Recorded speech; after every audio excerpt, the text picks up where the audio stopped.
ናታን ከቤት ተባረረም። ናታን አቢጌል በሰራችው ስራ በሴራዋ እጅግ ተናዶ ነበር። ሰላም ጤና ይስጥልን ውድና የተከበራችሁ የዚህ ቻናል ቤተሰቦች አድማጭ ተመልካቾች በያላችሁበት ሰላምታችን ይድረሳችሁ። እንኳን በደህና መጣችሁ። በዚህ ቪዲዮ የማጋራችሁ የዳጣ ድራማን ነው። ናታን ከቤት ለምን ወጣ፣ ለምን ተባረረ የሚለውን ዝርዝር ይዤላችሁ መጥቻለሁ። ቪዲዮን በማየት እስከ መጨረሻው ቆይታ እንድታደርጉ አክብሮታዊ ግብዣዬ ነው። ለዚህ ቻናል አዲስ ከሆናችሁ ሰብስክራይብ በማድረግ ቤተሰብ ይሁኑ። አቤጌል ናታንን ስለምትወደው ስለምታፈቅረው አብሯት እንዲሆን ፍቅሯን እንዲቀበል ብዙ ጊዜ ትጨቀጭቀው ነበር። እሱ ግን ለሷ ምንም ፍቅር ስሜትም ፍላጎትም ስለሌለው እንደማይፈልግ ወቅቱም እንዳይደለ አሁን ለፍቅር ማሰቢያ ጊዜው እንዳይደለም ጭምር አበክሮ ይነግራት ነበር። ጭራሹን ይህን ጥያቄም እንዳታነሳም ይፈልግ ነበር። አቤጌል ግን በአጋጣሚ ሁሉ ይህን ጥያቄ እያነሳች ምን አሰብክ ስትለው እንደነበር በባለፈው ክፍሎች ተመልክተን ነበር።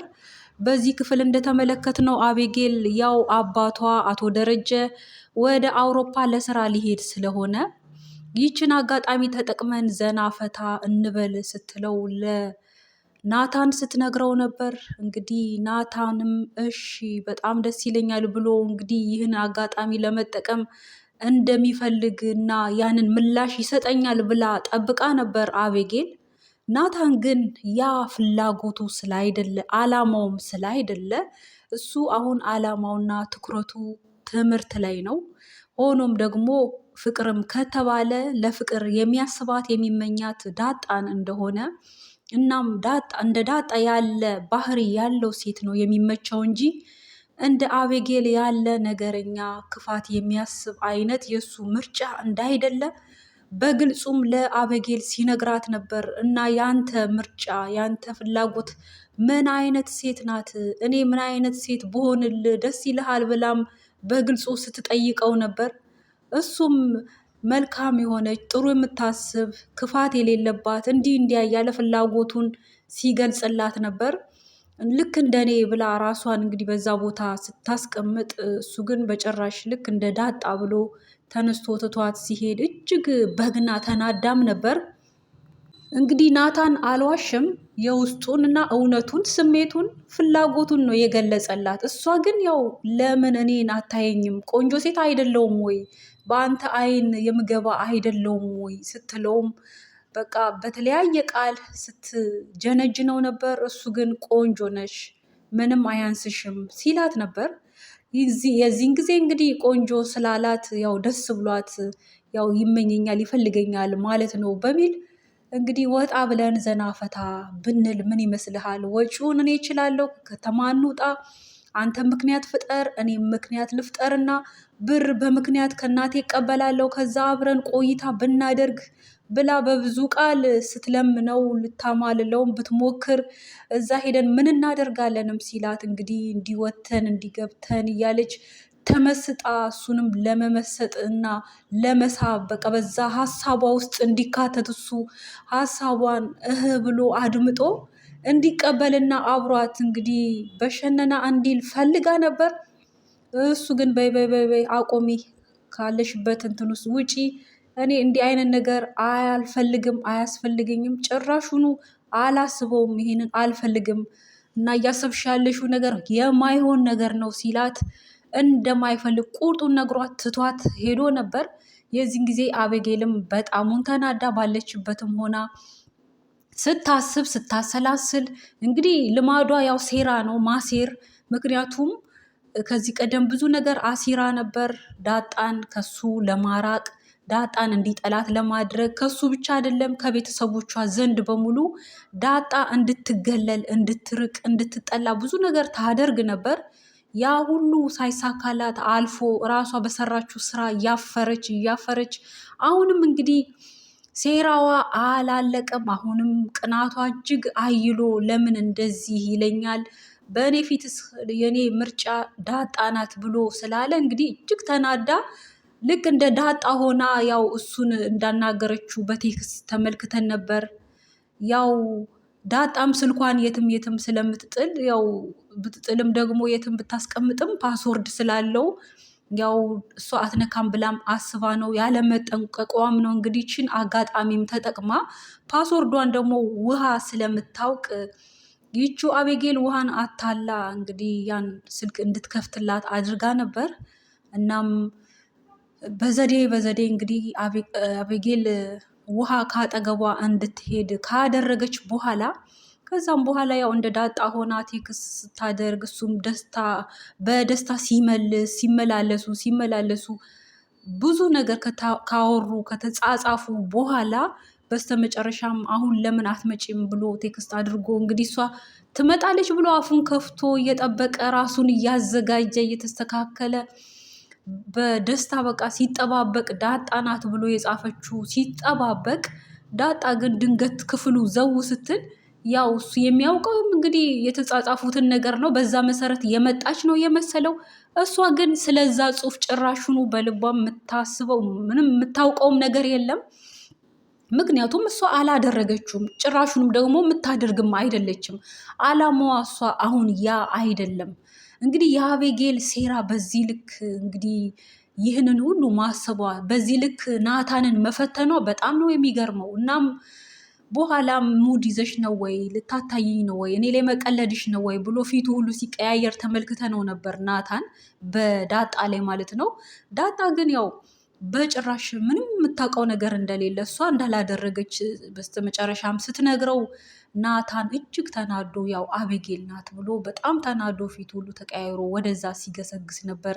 ከዛ ቀደም ግን እንግዲህ አቤጌል ይህንን የስራዋን ከሰራች በኋላ እናትና አባቷ ውጪ መኪና ውስጥ ሆነው ያወሩ እየተነጋገሩ እያለ ይህንን የናታንን ስራ እንግዲህ የናታንንና የዳጣን ሁኔታ ልክ እንደ ዳጣ ሆና ያወራችውን ይህንን ለማጋለጥ ብላ አቻኩላ እናቷ ጋር ደውላ ነበር። እናቷንም ፈጥነሽ ነይ የተፈጠረውን ነገር ኑ ጉዲዩ የናታን ምናምን ብላ እናቷም እንግዲህ ምን ተፈጠረ ስትል ወደ ቤት ባሏንም ጠርታቶ ደረጀን ወደ ቤት ሲገቡ ነበር። እንግዲህ አቤጌልም የዚህን ጊዜ ዘላ ልታሳይ ለእናቷ እንትን ስትል እናቷም ጸጥ አሰኝታት ነበር አቤጌልን። ምክንያቱም በጣም ብልህ ሴት ናት፣ እናትየውም ብልህ እናት ናት።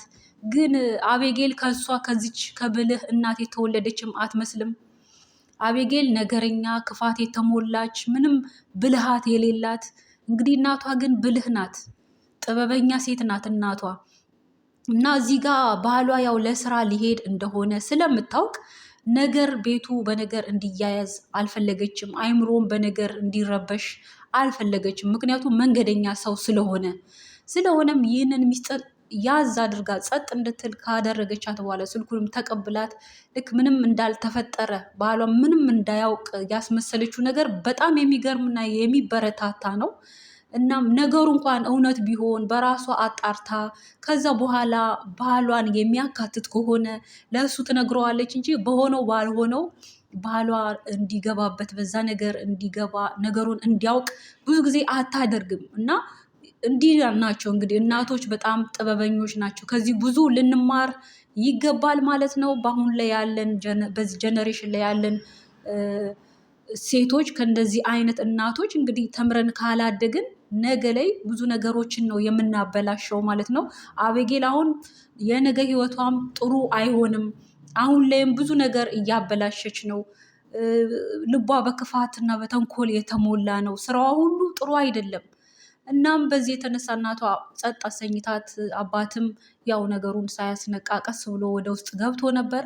በገባም ጊዜ ያው አቤጌል አባቴም ጭምር ይስማ ጥሪው እንጂ ይህን ጉድ አባቴም ጭምር ይህ እንጂ እያለች ስትለፈልፍ ነበር። እናቷ ግን ዝም በይ አባትሽ ነገ መንገደኛ ነው፣ በነገር እንዳንሸኘው ጸጥ በይ ብላት ጸጥ አሰኝታት። ምንድን ነው እሱ የተፈጠረው ስትል እጅግ በመናደድም በመገረምም በልጇ ሁኔታ እንግዲህ አያልቅባት ናት ልጅቷ። ሁል ጊዜ እንደዚህ ነገር እየፈለገች የምታደርገውን ነገር አሁን ላይ እናቷን በደንብ እየተረዳች ነው። መጀመሪያ እንደውም አላወቀችም ነበር። ያን ንብረቷን ወርቋንም አሽሽታ ዳጣ ናት ብላ ባለች ጊዜ ብዙ እናቷን አስጨንቃ ከዳጣ ጋርም አያይዛት ነበር። እና አሁን ላይ ግን እየተረዳች ነው። የልጇን ሁኔታ በደንብ እያወቀች ነው። ተንኮለኛ ክፉ ልብ እንዳላት ከዛም የተነሳ አጥብቃ የመከረቻት ነበር አቤጌልን ምን አይነት ሴት መሆን እንዳለባት፣ የወንዶች ምርጫ ምን አይነት የሴት ባህሪ እንደሆነ በግልጽ ለአቤጌል እየነገረቻት እንደዛ አይነት ሴት ካልሆነች ብዙ ነገር እንደማታገኝ ጭራሹን እንደምታጣም ጭምር እየነገረቻት ነበር። አቤጌልም እሺ ከዚህ በኋላ እንደዛ አይነት ሴት እሆናለሁ ስትል ነበር። ነገር ግን ወዲያው ተመልሳ እዛው ታጥቦ ጭቃናት። ምንም የምትስተካከል አይነት ልጅ አይደለችም። እናም ለእናቷ ያንን የተጻጻፉትን እያሳየች ነበር። እናቷም በትኩረት እያየች በዚህ ሂደት ላይ ነበር እንግዲህ ድራማው ያለቀው። እንግዲህ ናታንም አቤጌል የሰራችው ስራ መሆኑን ተናዶ ደንፍቶ ወደ እሷ እየመጣ ነበር። እናም በዚህም የተነሳ እንግዲህ እናትም የምታረጋጋ ናት። ፍላጎቱ ከሆነ ፍላጎቱን የምታከብር ናት። ከዚህ ቀደምም አቤጌል ያው ናታን ዳጣን ነው የሚወደው የሚፈልገው እሱን ነው ብላ ስትል እናቷም ፍላጎቱ እናከብራለን፣ መብቱ ነው፣ ከፈለጋት ከተዋደዱ ይሁኑ፣ ምንም ማድረግ አንችልም። ምክንያቱም እሱ እንደሚፈልገው አይነት ባህሪ ያላት ሴት ስለሆነች ነው። አንቺ ግን ሁሉ ነገር እያለሽ ያለሽን ነገር አልተጠቀምሽም፣ አጣሽ። ስለዚህ መብቱ ነው እያለች መብቱን ስታከብር አድምጠን ነበር። አሁን ላይም እንግዲህ ወይዘሮ ማርቲ ይህንን ቴክስት ብታይም እንግዲህ ይህንን ያደረገችው ራሷ አቤጌል ናት ብላ ባትጠረጥርም ናታንና ዳጣ የተጻጻፉት ነው ብላ እንኳን ብታስብም ያን ያህል አትጫናቸውም። አሁን የወይዘሮ ማርታ ሀሳብና ስጋት የሚሆነው እነኚህ ልጆች ገና ወጣት ናቸው፣ ነገሮችን እንዳያበላሹ፣ ስሜታዊ እንዳይሆኑ እንደዛ ነው የምትፈልገው እንጂ ከዛ ውጭ ግን ፍላጎታቸውን እንደማትጫን እንደምታከብር አይነት ሴት ናት። እንግዲህ አቶ ደረጀም ቢሆን ነገሮችን ያው ሲናገሩ ሲመክሩም በብልሃት ጥበበኛ የሆኑ የተረጋጉ አባት ናቸው። ነገር ግን የአቤጌል ነገር እንግዲህ በጣም የሚገርም ነው። እንግዲህ ናታን ከቤት እንዲወጣ ምክንያት ሆናለች ማለት ነው። ከዚህ በፊትም ያው ዳጣን እንድትወጣ እንድትኮበልል በቃ ጭራሹን እዚህ ቤት ተመልሼ አልመጣም እስክትል ድረስ ብዙ ነገር አድርጋ ነበር። እናም አሁንም ቢሆን እያደረገች ያለችው ለራሷ መልካም አይደለም። በአጠቃላይ በዚህ ክፍል ያዘጋጀ ነው ይህን ይመስላል። ስለተከታተላችሁ ከልብ አመሰግናለሁ።